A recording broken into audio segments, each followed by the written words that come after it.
நாம் இப்போது பார்த்து கொண்டிருப்பது கிருஷ்ணர் கோயில். பிரம்ம முகூர்த்தத்தில் பார்த்து கொண்டிருக்கிறோம்.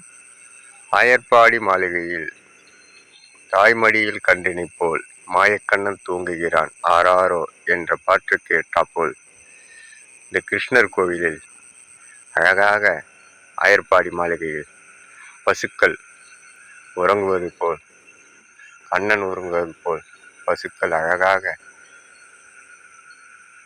படுத்துக்கொண்டு கிருஷ்ணரின் வைப்ரேஷன் சொல்லுவாங்க. அந்த வைப்ரேஷனை நீங்க பார்க்கலாம்.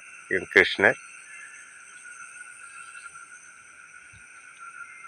மால்முருகன், முருகனுடைய 48 அடி வேலோடு குடிலில் இந்த பூமி மிகவும் புண்ணிய பூமி.